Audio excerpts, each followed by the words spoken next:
And welcome. Today I'm collaborating with my friend Daniela. We're both using the new Wilton chick cookie cutter to bring you the cookie two ways.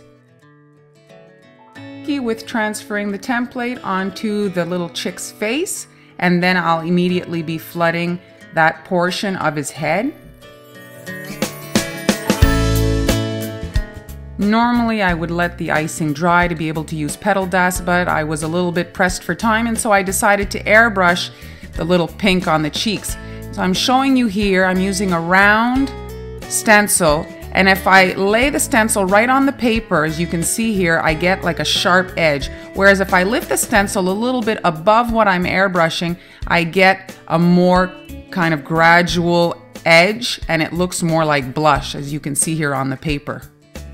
I'm trying to decide what eyes to use, 4mm or 8. I opted for the 8mm. Now I'm flooding the top part of his head, and as soon as I'm done, I'll be dropping the 8mm pearls right into the wet icing so that they sink in and not sit above the icing. I find that looks a little weird.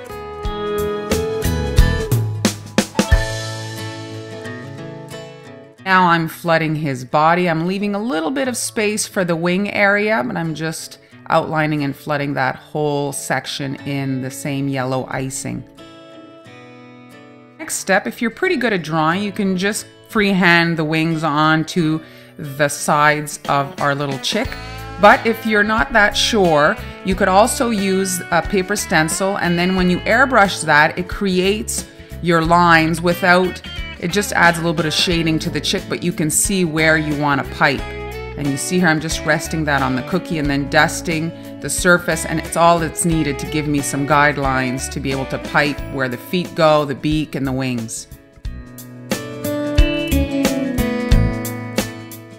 The airbrush guidelines are a little bit difficult to pick up with the camera, but they're there and they facilitate having the wings look the same on both sides. And so you just outline and flood the little chick's wings. Obviously wait for the belly to crust so that this doesn't all just melt together.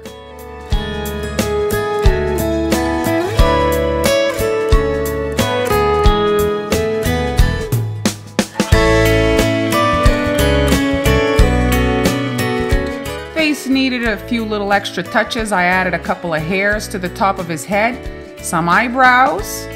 And now for the orange icing, again, because of that little stencil, I have some guidelines, and I'm doing the bottom section of his beak, waiting for that to crust.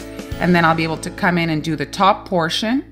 And then his little feet, again, I have a little silhouette to follow, and I'm able to do his little feet there. That adds to the cookie design. I find it makes it a little extra cute.